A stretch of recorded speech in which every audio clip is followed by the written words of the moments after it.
Welcome back to More Music Por Favor presents The Stories Streaming Can't Tell. I'm your host, Marcus Reed, and this is the place for more music and the stories behind it. Today we're diving into the backup singer who outshone the star. I want you to think about a song you love. Maybe it's a classic, something you've heard 1,000 times.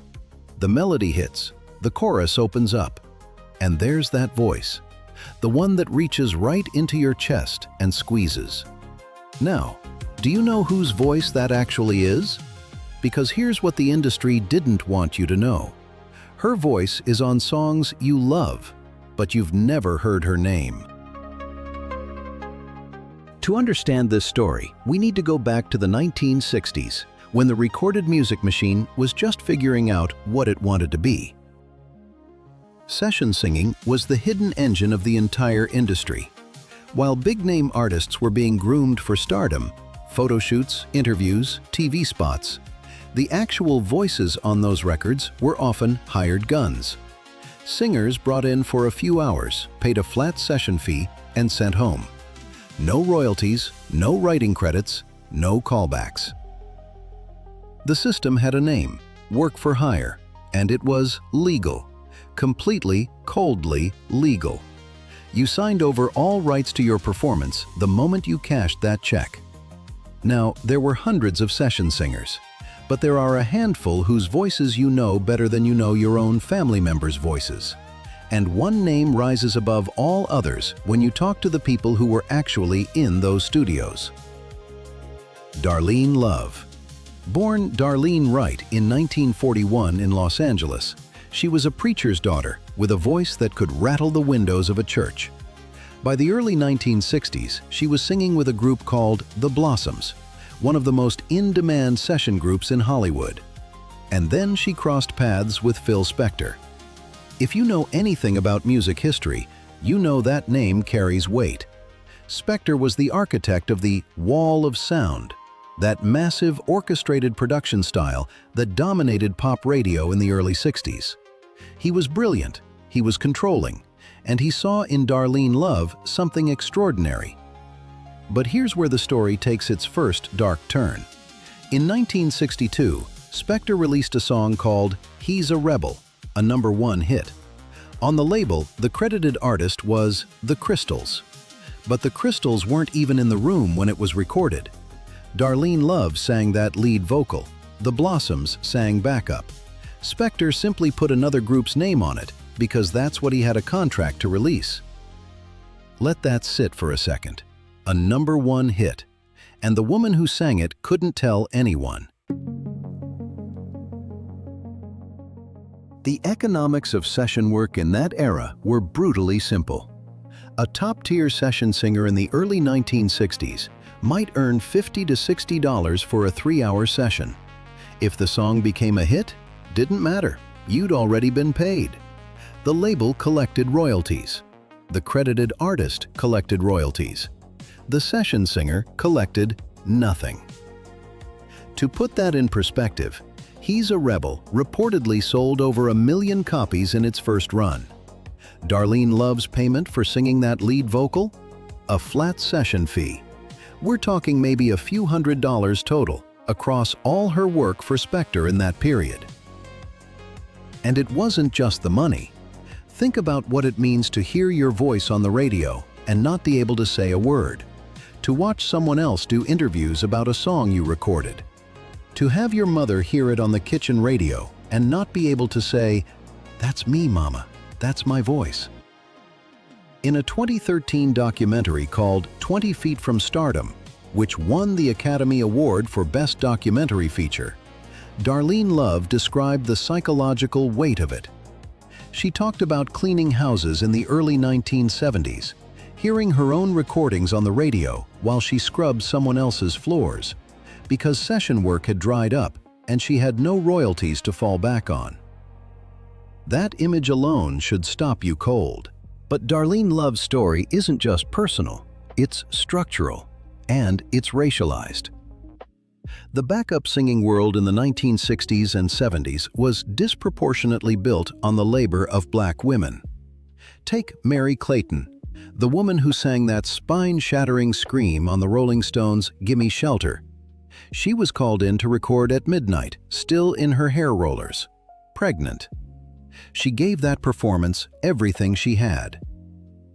Everything. And according to multiple accounts, she miscarried shortly after that session. The strain of what she gave to that recording may have cost her more than recognition. And most people who've heard "Gimme Shelter" 10,000 times still couldn't tell you her name. Then there's Lisa Fischer, who toured with the Stones for decades as a backup singer, a voice that left audiences breathless every single night, consistently overshadowed by the marquee names in front of her. Claudia Lanier, Vanetta Fields, Shirley Matthews, voices on some of the most celebrated albums in rock and soul history, names almost entirely absent from the conversation. This wasn't accidental. The music industry's power structure understood exactly what they had: extraordinary talent and legal tools to extract it at minimum cost. Scholars call this aesthetic labor, when your body, your voice, your emotional truth becomes the product and someone else collects the check. It's not a complicated idea, it just has a complicated history of being invisible. For Black female session singers in mid-20th century America, it wasn't the exception. It was the business model. Now here's a twist that most people don't know. Phil Spector, the man who had essentially locked Darlene Love's voice in a commercial vault, recorded her in 1963 under her own name on a track called "Wait Till My Bobby Gets Home." It charted. It was proof that her name could sell records. But Spector still controlled everything: the timing of releases, the marketing, the narrative. When she tried to record for other labels, he reportedly threatened legal action to block it. She was, by any honest accounting, contractually imprisoned, not with chains, with paperwork. A signature that was completely legal and morally indefensible. And when she found out "He's a Rebel" was on the radio under another group's name, she called Spector. His response, essentially, "You signed the contract." That was the whole conversation. And this pattern, Black female voice, a male controller, legal contract as the mechanism of exploitation, echoes across decades of American music history. It echoes in the work-for-hire clauses that stripped early R&B artists of their catalogs. It echoes in the sample clearance battles that followed hip-hop's rise. The specific form changes. The underlying dynamic is remarkably consistent. But here's what I want you to hold on to. These women kept singing. Through the exploitation, through the invisibility, through the financial precarity, they kept showing up to the microphone and delivering performances that defined the sound of American popular music for generations. That's not just resilience. That's artistic commitment at a level most of us will never be tested on. In 1986, Darlene Love performed "Christmas, Baby Please Come Home" on David Letterman's show. It became an annual tradition that lasted nearly 3 decades. Audiences who'd never known her name watched her demolish the stage year after year and asked each other, "Who is that woman?" Then came 2013, 20 Feet from Stardom, a full documentary devoted to the untold stories of backup singers: Darlene Love, Merry Clayton, Lisa Fischer, Judith Hill. It hit theaters. It sparked conversation. And in February 2014, Darlene Love stood on the Academy Awards stage and accepted the Oscar for Best Documentary Feature, not as someone else's backing voice, but as herself, center stage, holding gold. She was 72 years old. And in 2011, 2 years before the film and decades after those session recordings, she was finally inducted into the Rock and Roll Hall of Fame.